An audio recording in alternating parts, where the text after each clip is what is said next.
Can you give us examples of a show that you built off a great character and then one where you started off a great premise?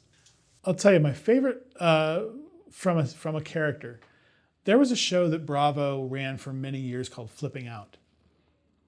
I loved that show, and I was there from the ground. One of the first things I did on the show was I went out and we had lunch with Jeff Lewis, who was the star of that show, who is a really interesting guy who has actual OCD. And that was kind of the thing, was the show was about him and the people that work for him and how they deal with him having this very particular manner of doing things that is actually a medically diagnosed thing, and about how he tries to rein himself in but sometimes can't. And I thought he was just such an interesting guy that when we did the pilot for the show, there were so many times where we would turn in a cut of the show and the note would come back and like, the show is called Flipping Out. He's not flipping out enough. And I was like, he's such a real guy. Like, how do we satisfy the network, but we also, treat him like a person? And there was one scene, and I almost never fight anybody about content. They were kind of like underwhelmed by it. There was a scene at the end of the first episode where he goes to see his therapist. And the therapist folds this Navajo blanket up into a big square and puts it over his face and says, I want you to scream as loud as you can. And he says, I can't, under the blanket. And I was just like, my heart broke. I was like, I feel so bad for him that this is a real thing that he has to deal with every day, that he knows drives people that work with him nuts. But him just, I can't. Like, I thought that was like the most beautiful scene I ever had the opportunity to cut. It was nothing that I asked for. It was something that came back from the field as part of them following him as part of his day. And it just still, to watch that first episode, I get choked up when I see that, because I'm like, this is a real person having a real life experience who is not being reduced to a cartoon character of himself for the convenience of the storytellers. And that show went on, and progressively, I got the feeling watching it in later seasons that there was a lot of playing things up for the camera. It might have been, it might not have been, it might have been just as genuine as it was when I started on that show. But we set that tone right, and you really felt like you knew him as a person. You have empathy for him. You start out sometimes where they, the idea for the show is, oh, here's this guy who's constantly flipping out. And there's this push that, you've got to have your heroes and your villains, so everybody gets crammed into this mold. Like, don't forget this person's the villain. Don't forget this is the good person who just has to suffer through the villain.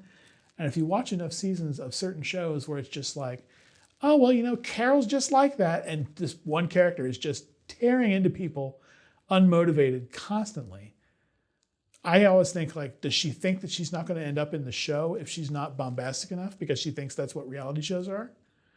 And that's the problem with reality TV being everywhere now, that it's just like, they want these crazy, nasty characters, but you can't understand why they are who they are. Like, there's a bunch of backstory that you're not getting into. Conversely, I think that characters who are entirely reliant on having had a backstory, it's very difficult doing a premise-based pilot for any show, scripted or unscripted. I don't need to know where this person went to 5th grade.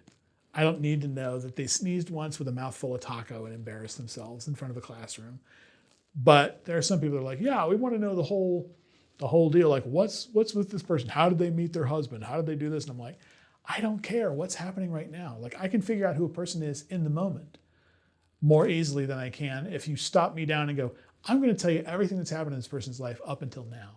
I can't. They're so slow, total snail's pace. Like, they used to live here, but then they moved here, and then they moved to this other place, and that's where they met this person who's in the show. Does it matter if they're arguing over a topping on a pizza and they're married? No, I can meet them in the middle of that argument and figure out who they are watching that argument happen. That's super organic. Backstory is very inorganic. You're slowing the proceedings down by telling me everything about them before I start. How do you know when you have a great idea? For me, it's when it tickles me, when I laugh, when I am in the middle of watching something down and the people start to feel like people. There's a point where reality television, the most important thing in what I do has always been, it has to feel authentic.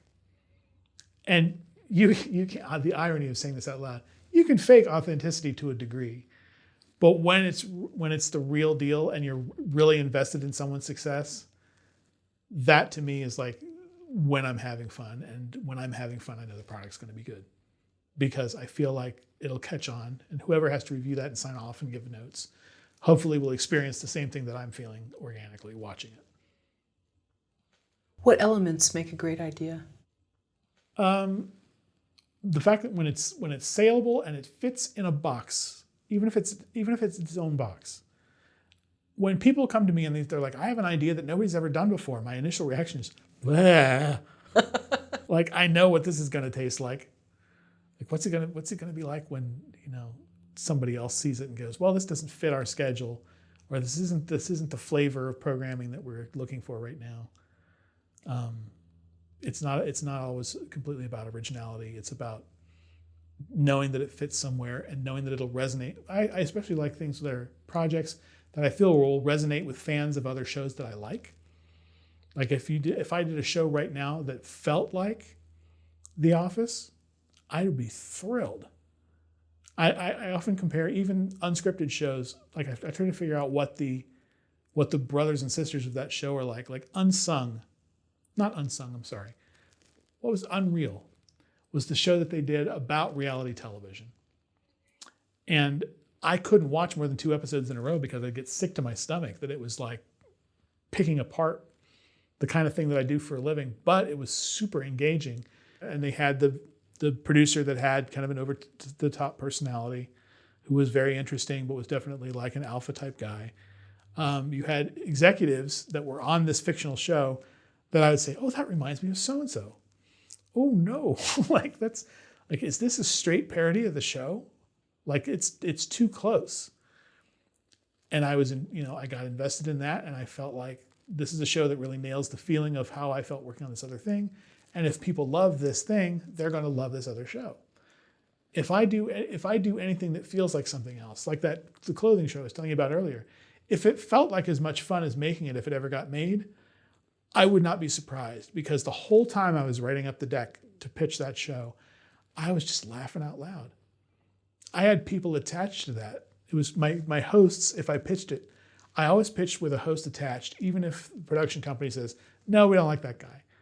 And for me, like I had pitched it and I had Daniel Francesi, who played Damien in Mean Girls, attached as a host, and Erica De La Cruz, who is the publisher of LA Girl magazine, who is quite the fashionista.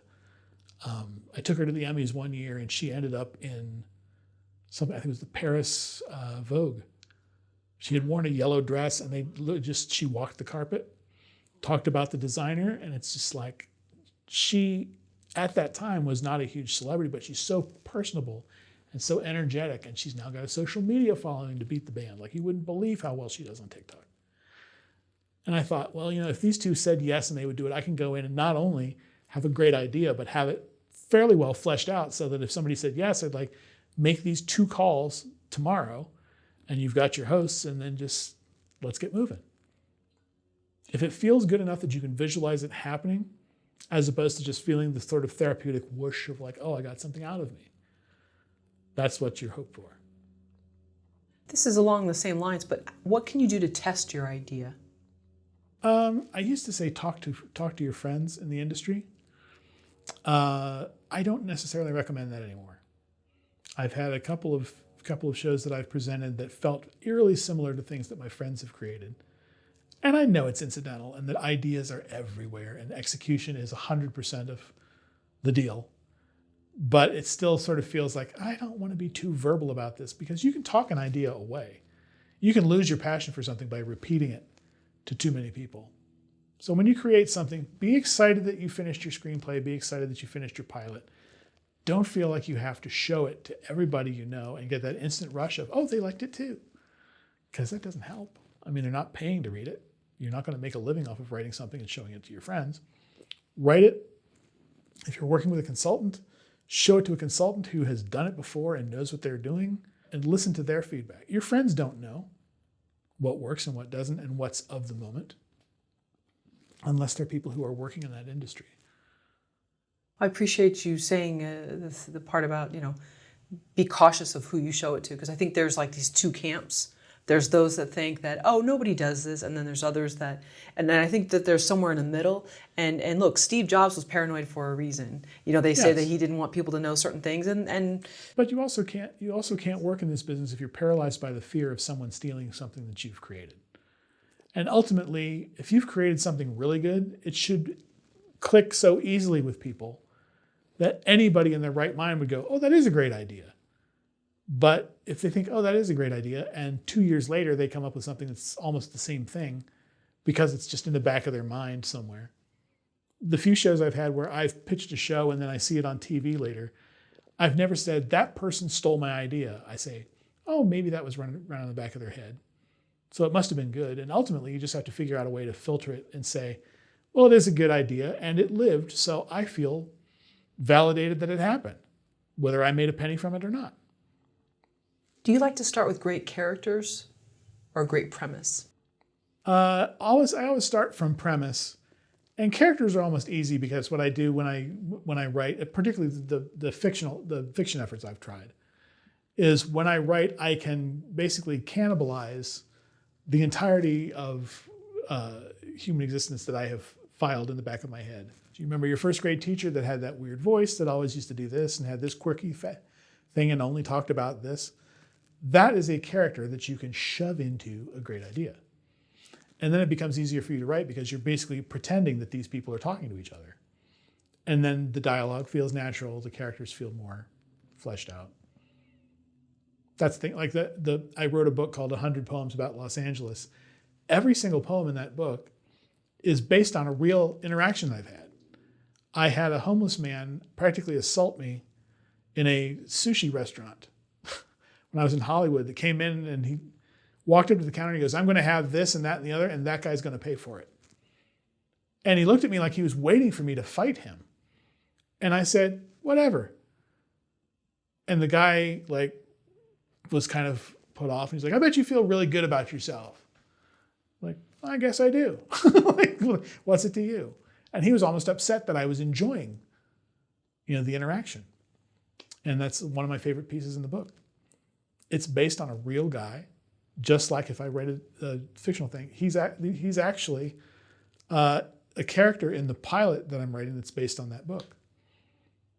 And what happened? Did he take his food and go? No, he ended up coming over and he sat down with me because I would not give him an inch.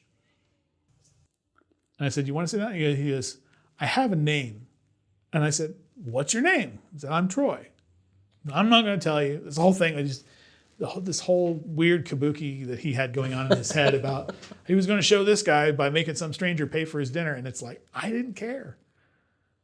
I'd rather you be eating that than walk down the street and spend, $3 on something that's not nutritious and not good for you. A nice sushi meal is always something that makes me feel good. So enjoy it. Make yourself feel good.